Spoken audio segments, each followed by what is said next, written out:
So I want you to know this morning before I begin that today is really all about me. I know you think that's true all the time. It's just all about me. And it is. It's all about me, for me. But the truth is, it's all about you, for you. It's all about the me that you call me in your life, just as it is about all the me that I call me in my life. Confusing? As I was thinking about this idea about loving ourselves, how do I love myself? What does that really mean? Meditating on it, journaling about it, writing about it. It's easy to say, love yourself. In fact, that song I think is crap.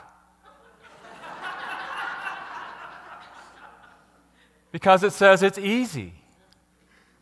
How many of us find that it's easy to love ourselves? I don't see any hands going up. Just for the record, it's not easy. In fact, I don't even know that I fully grasp it. And I'm still questioning. You know, when I question these things, I usually get more questions than I get answers. But this idea of what came to me about that was, well, David, it's really all about you. It's about, and I think about, and I did think it's about me. It's about me for me, and it's about your me, the one that you call me. And I think, well, what is that? What is me? When I say me, what am I really talking about? And I'm talking about my body, my history, all the things that have happened in my life, all the things that have gotten me right here where I am, my heritage,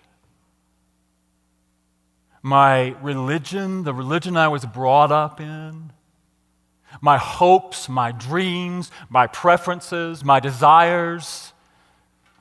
All of that is me, this idea of me.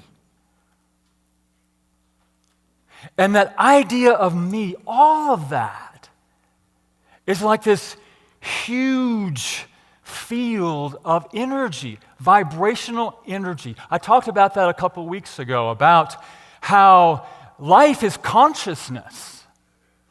That's what we teach. And consciousness, in my way of thinking, my consciousness consists of all of that, my history, my heritage, what I believe, what I want, what I desire, my preferences, all of that is this energy, but even more than that, it's my thoughts and my feelings about all of that. It's the story that I'm telling myself about my past or about my history. My history is my past or my heritage. It's the story I'm telling myself about my preferences and my desires and my body and all of those things. And so my thoughts about all of that and my feelings about all of that make up this whole energy field of me. And that energy field of me is my consciousness that determines how I experience you, how I experience life, how I respond to life. And truly what we teach, if we believe in this idea that we create our reality in quantum physics and all of that, it also determines how life responds to us.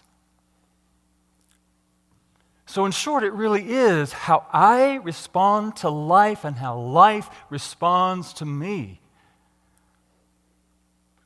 And so if there's a lot of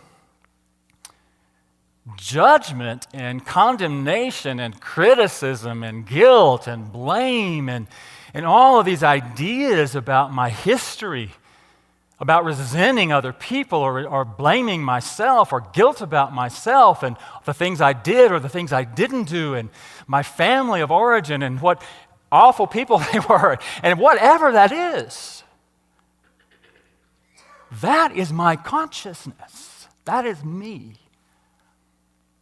And if that's what's going on in me, in this field of energy, guess what I'm creating?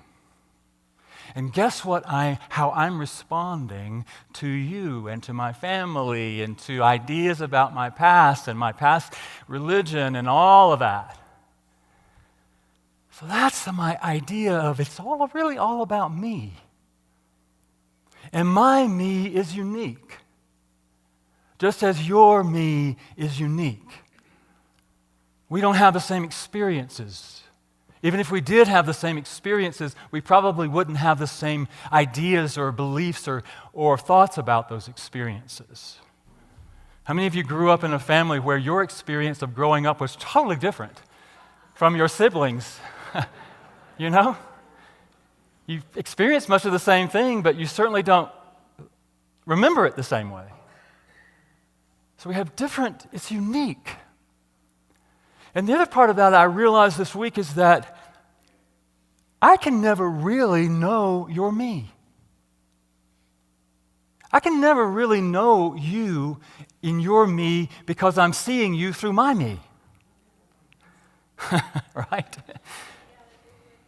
What was that? What's your me got to do with me? Yeah, exactly. Exactly. That's how it perceives it, right?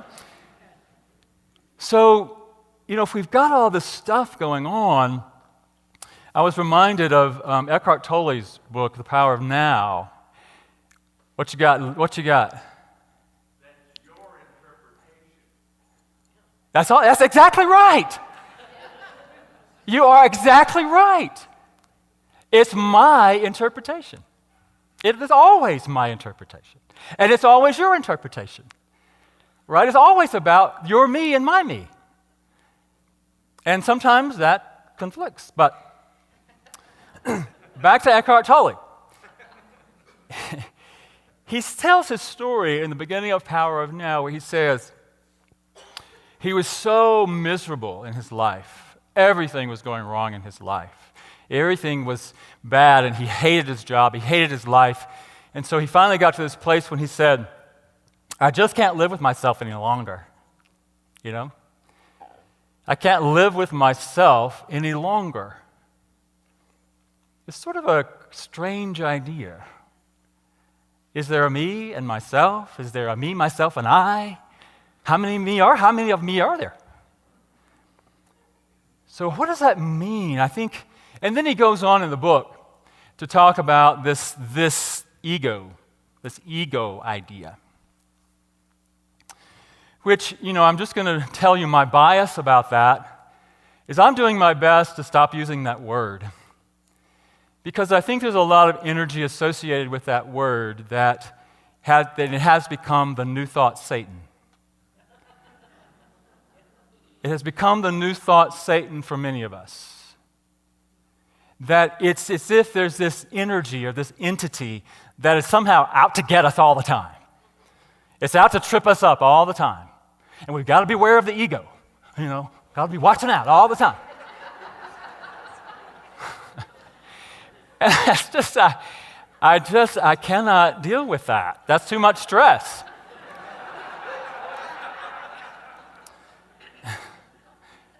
So I'm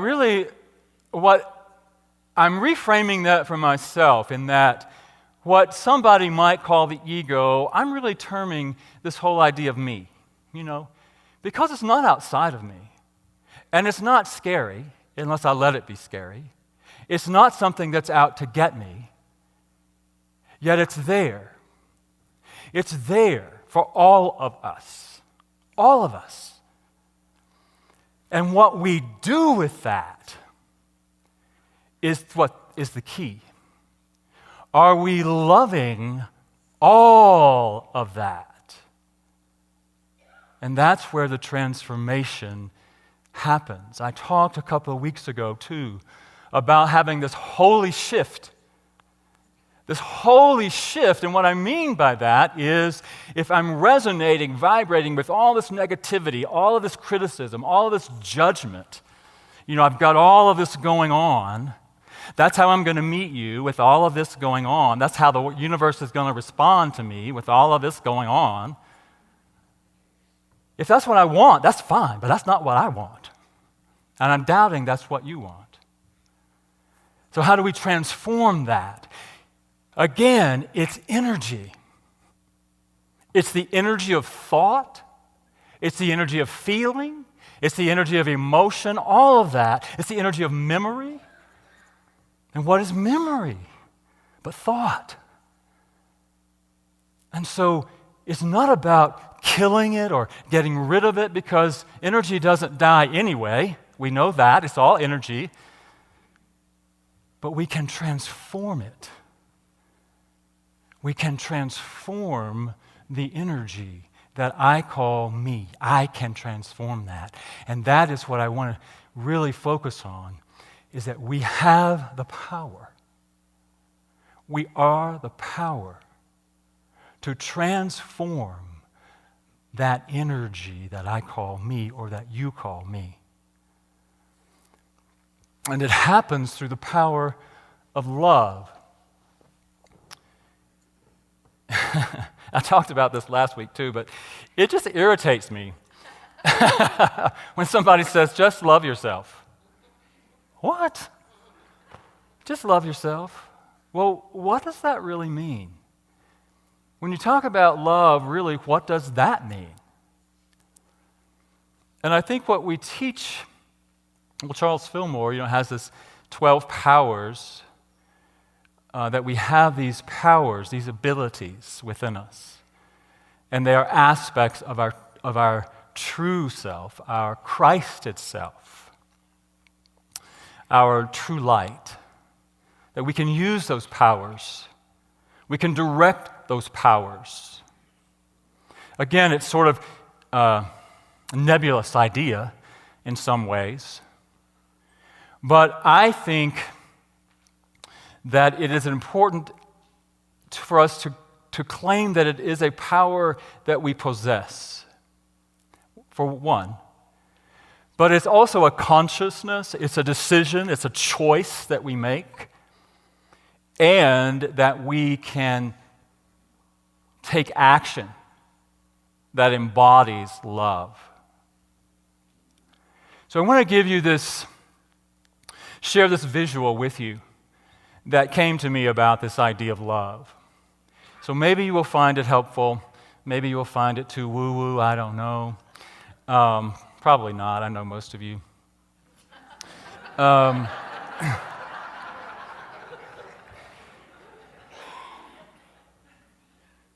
So what really was helpful for me in learning to love this me? Again, it's this past, history, all of that stuff that comes up for me. Judgment about my body, judgment about my past, judgment about my current condition in life, my relationships, all of that. And so I imagine that showing up for me, and I don't have to go looking for it. I don't know about you, but I don't have to search too far for my stuff, because it usually comes up. But it's just like this idea of the ego, that imagine that this stuff is coming up, my own judgment about myself in some way. I'm not good enough, I'm not enough, I'm not smart enough, whatever that is. I'm sure I'm the only one that has that, but I'm just sharing that with you. If that comes up for me, that is part of my current energy of me. What do I do with that? Do I treat it like the ego and say, get out of here? I don't want to deal with that. I need to get rid of that. I need to resist that. I need to push against that. And I think in some ways that's what we're taught. And what happens is when we push it away, it's going to pop back up, right? So what do we do with it? How does love look in that situation? And I like to imagine it as this energy, maybe even a ball of energy, because that's really what it is. It's energy. And it's not dangerous unless I let it be.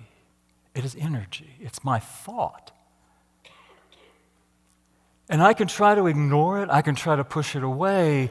But what I think love calls us to is to hold it, to acknowledge it, and to bring love to it. Now, Jesus, the master teacher, told us to love God, the Lord your God, with all your heart, with all your soul, with all your mind, with everything that you are. Metaphysically, what that means to us is to identify with the God of your being, the Christ energy, the Christ consciousness. The Christ consciousness, unconditional love.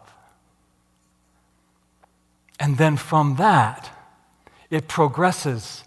Do that, identify with that, and then bring that to bear for yourself and for everyone else. So when we do that, it's, I like this idea. You remember that old thing about what would Jesus do? Somebody brought that up the other night. What would Jesus do? Remember that old saying? It's probably been 30 years ago. I don't know. What would Jesus do? Well, I like the idea of what would the Christ as me do? If judgment, criticism, self-doubt arises in my thinking, in my mind, in my energy field, how would Christ, the Christ as me, respond to that? Would it push it away? I like this idea, suffer the little children to come unto me, right?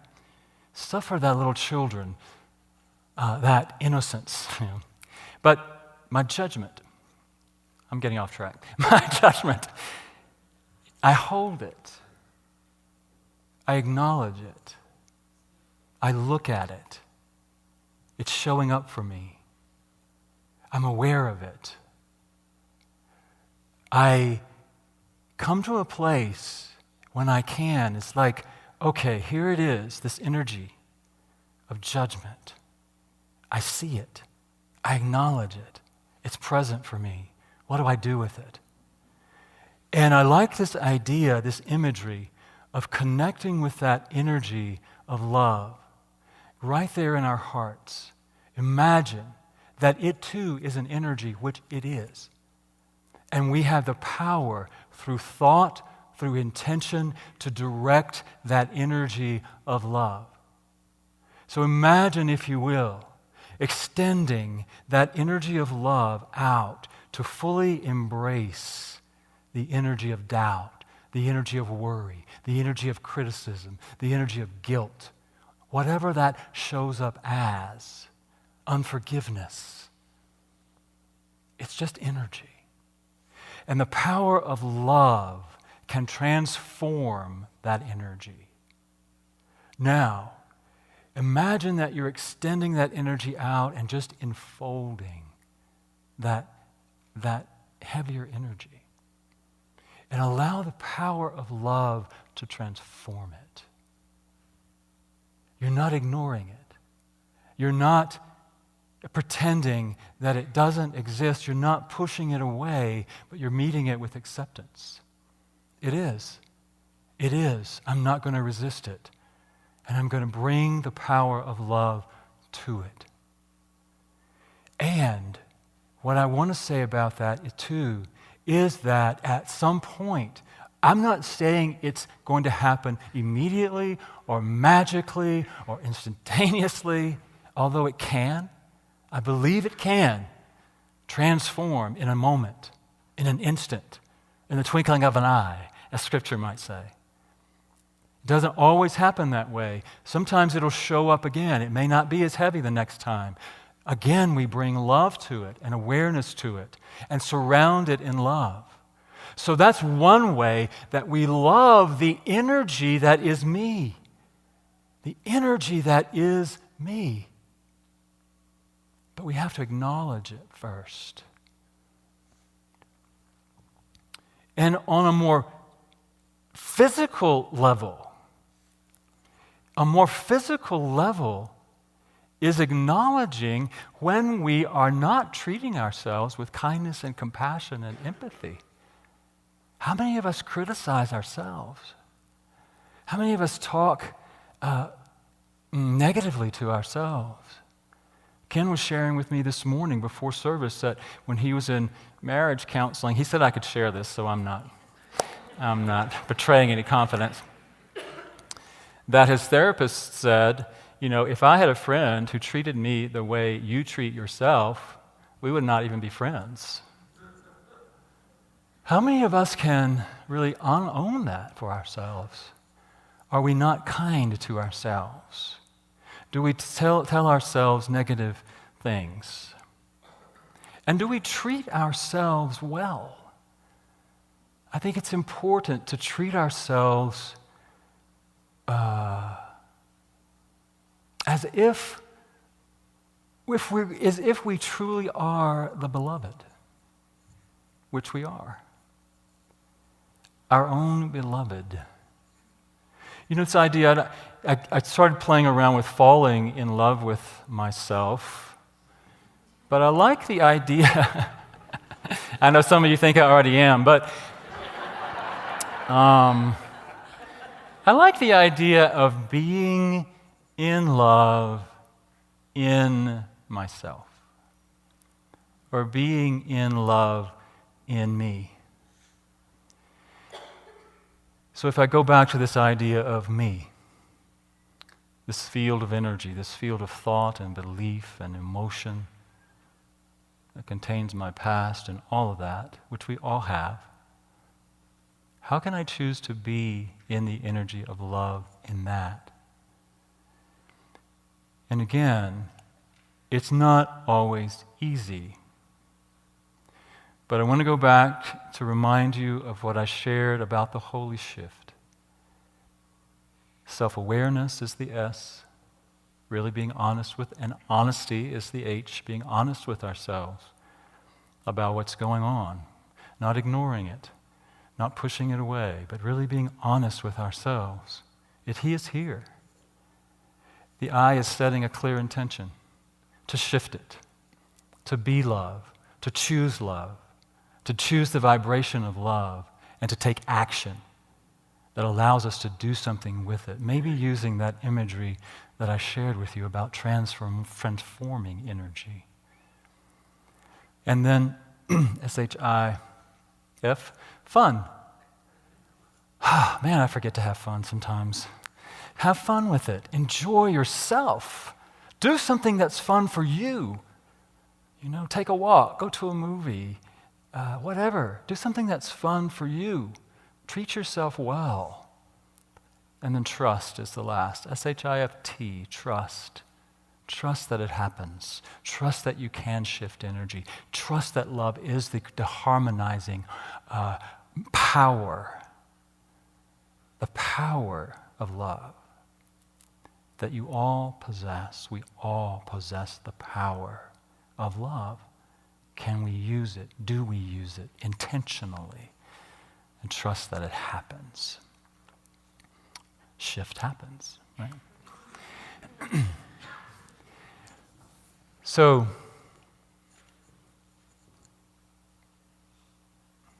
is there more? Let us see.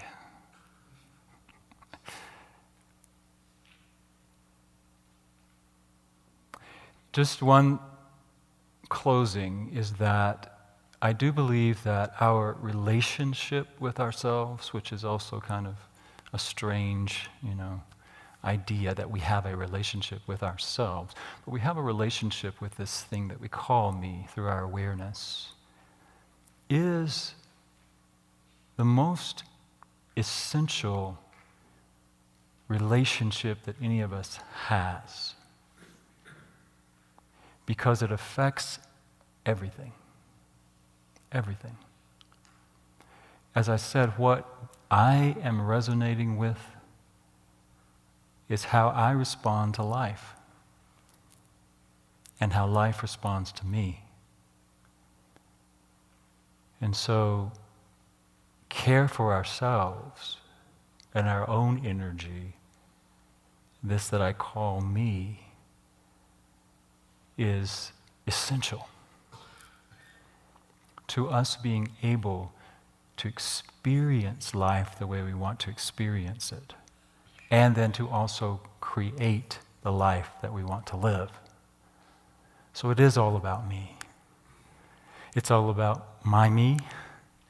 It's all about your me and what you do with that and how you treat that and how you choose to love me. Your me, not my me.